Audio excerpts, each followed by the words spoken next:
third video in my YouTube channel. I made this YouTube channel so I can share some knowledge, I can share some lessons, I can share my story, my journey with somebody.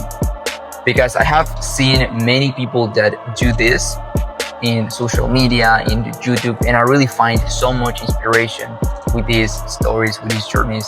So I really hope to do this thing for you. I really hope that you find at least a little bit of inspiration with my story that is just starting. And today I want to speak about why I think that you should read a book 5 times. You should read a book 5 times, especially if it's a book about self-improvement.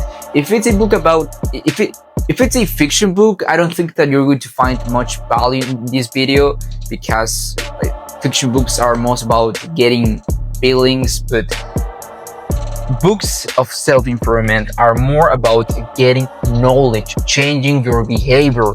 And changing your behavior cannot be done just by reading a book once. No, it's a long process to actually master the book, because when you master the book, you're able to speak about the book with passion and your behavior changes. Alex Hormozi once said that learning, it's same situation but different behavior, and I cannot agree more. I think that that's completely true. So I want to tell you my experience reading books.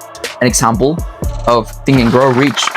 I've read a book, Think and Grow Rich, 5 times, and still sometimes I tend to forget the things that I read 5 times in the book Think and Grow Rich. And think about that, I've read a book 5 times and I still tend to forget some concepts sometimes.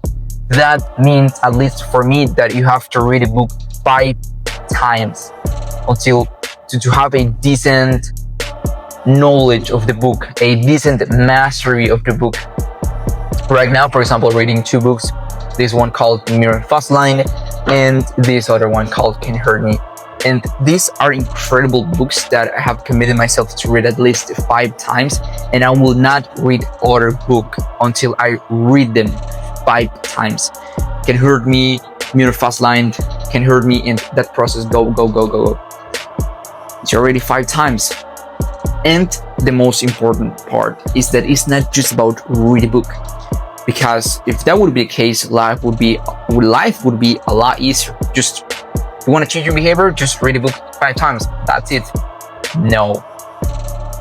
I think that in order to actually change your behavior, you have to read a book, then speak about a book, and then take action. Or maybe you could read a book, take action, and then talk about a book. I don't know which order you do this, but you have to do these 3 steps. Because when you read a book, obviously you gain knowledge, the most obvious part. And when you talk about a book, even with yourself in the mirror, or just when you read a chapter, you close the book and you start to speak that with yourself or with your mom. I don't know, man. Just find somebody that you can speak with. When you do that, you improve your memory about that book. Because if you're speaking about a book, but you are forgetting some concepts, you're speaking about a book and then you're speaking about, and the other person asks you, hey, what happened in this part? I don't know, I forgot. Or you by yourself, you're not able to recall all the book, all the concepts. It means that in those parts you have to improve. In those parts you have to reread the book. It has the magic of speaking about a book. And actually this is a process called active recall that many people use to succeed in studies. And it can also be applied to reading books about self-improvement. And the most important part is to take action, because when you take action, obviously that you improve a lot your memory about a book and you learn from experience. And if you repeat this process, these 3 steps 5 times, you will have a master of the book, or at least you will have a decent master of the book. And I really hope that you will find it useful, and see you in the next video.